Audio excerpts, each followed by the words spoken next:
Service business owners and operators between 100K and 500K, this video is going to be for you. You likely have three different problems right now. You're running around like a chicken with your head cut off, trying to do all of your estimating and sales, trying to manage your field crews, trying to do field crew work, and you're still wondering where your next leads are going to come from. Stick around. This whole video, I'm going to show you the problems you currently have between operations, sales, and marketing.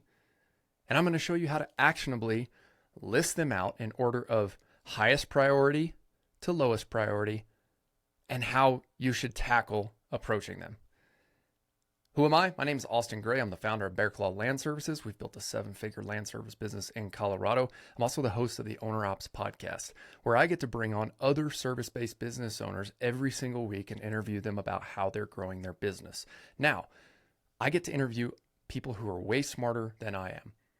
I don't claim to know all the answers at every stage of business, but what I have gone through is building a business from scratch all the way to $1 million in annual revenues. This year, our goal is 2 million. We would never be able to set a goal of 2 million had we not built the proper systems and the team in order to hit the 7-figure mark. So if you're in the 100 to 500K revenue mark, you're likely in what's called no man's land. The reason being is because the business relies heavily on you as an owner operator. You're wearing the hats of 5 different people right now. And if you're in that phase, you know exactly what I'm talking about.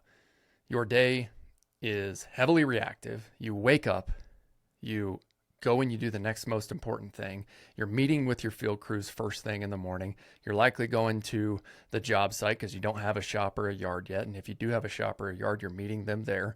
You're outlining them on the job schedule for the day. You're hoping that a customer doesn't call in during your team meeting because you're the one who's responsible for answering the phone and scheduling the site visit to give them estimates. You're likely only estimating 1 day a week because you're so busy most of the days of the week that it only makes sense in your mind efficiently to estimate one of the days. And the reality is you're missing out on sales, you're missing out on leads, you're missing out on operations optimization. And it really boils down to this one thing. And if you can break through this one thing as an owner operator, you're going to grow your business faster. So once again, I know all of this stuff because I've gone through all of the same things myself. This is our 3rd full year building our business here. And in the early days, it was just me. I was fulfilling the jobs. I was answering the phone. I was giving the estimates. I was doing all the scheduling, answering emails when I came back. And the reality was I had a newborn at home. I was also trying to build a house. My wife was never seeing me. She was upset with me because I was making 0 time for family.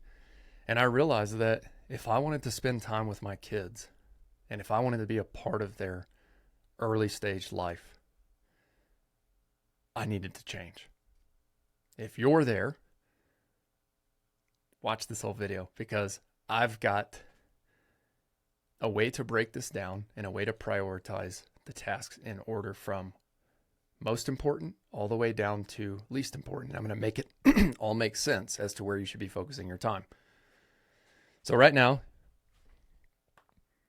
the most important thing in any business is sales.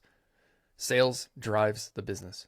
You could have the best operations in the world, but if you don't have a way to go sell new jobs, then you don't have a business.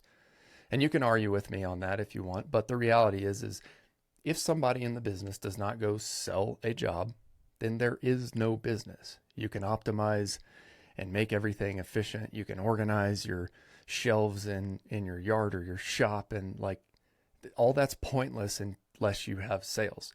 And if you're doing 100 to 500K, you realize that. And you realize that at some level, sales is important because you're doing it right now, whether you know it or whether you don't know it. Sales, we need to put at the top of this. This is the highest priority thing that you need to be focusing on. But Austin, like I have a field crew. I have people who need to be paid. Yes, I understand that. And Austin, I don't know how to go do a job without me being there to line the crews out. Look, I've been there. So we're going to come back to this. The second most important piece of this is your marketing, your leads. Because the only way that you are going to get sales and drive sales is if you have more leads. But one could argue that operations is equally as important as that. And in fact, in your mind right now, all three are equally as important. And the reality is they really are. They're all important and they all need to be tackled.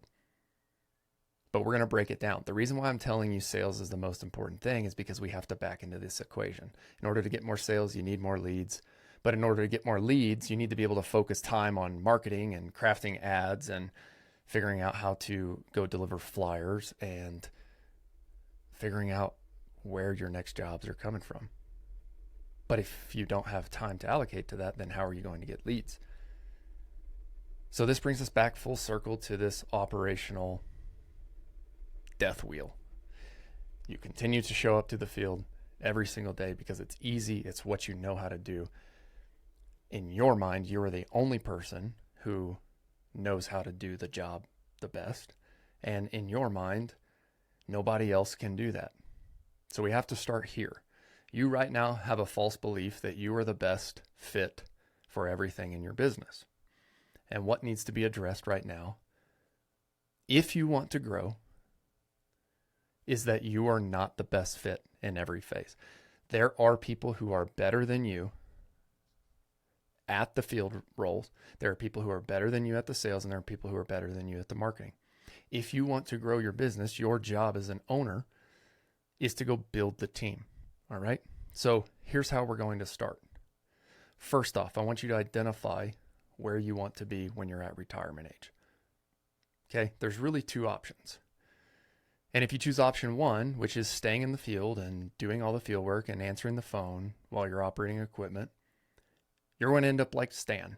Okay. Stan is 65. He's got a crew of 2 other helpers. He's got all of his equipment paid off, which is great. But Stan still shows up to the job site. He's 65 years old. He's never taken the time to invest in a retirement account. He's never put any money away in savings. He's only paid down his equipment, and in his mind, that is his retirement. But if he doesn't show up to the job site, that job does not get done. Why? Because Stan thinks that nobody can do it better than he can. And Stan, over the last 30 years, has consistently churned through guys because he's really hard on the employees and he's unhappy with how little these millennials are willing to work. And he just churns through employees. He can't keep anybody. But he gets paid every time that he shows up to the job site and he operates the equipment. How does he get leads? Well, his phone rings because he does good work in the field and his customers know that he's going to show up and do the job right. Okay? Now, that's Stan option. The other option is, let's take a guy named Tom. All right? Tom, whenever he was in his 30s, figured out a way to get out of the field, and he started trusting other people to do their job. And the way that he trusted other people to do the job was that he got really clear on the roles and the responsibilities that need to be handled for each different phase, because he was an owner operator and he was in the field and he understands the level of quality and expectations that he has. And he clearly communicated that to somebody else in the field, and he asked them to assume that responsibility. Now, Tom did this whenever he was about 30 years old. He decided to make a choice to get out of the seat and ask a guy named Adam to handle the responsibilities of running the field. Now, what did this allow Tom to do? It allowed Tom to free up brain space to start thinking about his sales process. How can we refine our sales process? Because Adam was able to make all of the necessary decisions in the field, answer all of the field crew members' questions, and even handle some customer questions and complaints. So that is the first step that you need to take right now. I'm going to wrap this video up here and we're going to continue this in part 2. If you do want to learn more about growing from the 100, if you're in the 100 to 500K revenue mark and you want to build the systems and hire the right teams to get to the million mark, you can go join our free school group. Just use the link here below. It's school.com, skool.com/ownerops, OWNROPS. And when you do, I've got some free bonus materials in there. One including how to go add 100K jobs without paying for paid ads.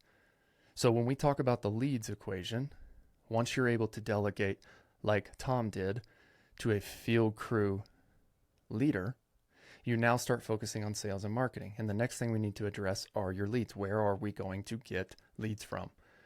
And you may think, oh, I've thought about Facebook ads. Some of my friends have or have not had success with it. Well, I'm going to show you a quick and easy way that you can use flyers to go get your next 100K worth of work without paying for Facebook or Google ads. Get that for free whenever you join the school group. Link is right here in the description. Once again, my name's Austin Gray. I'm the host of the Owner Ops podcast and owner of Bear Claw Land Services. And I help guys from 100 to 500K revenue mark build the right teams and systems to get to the million mark.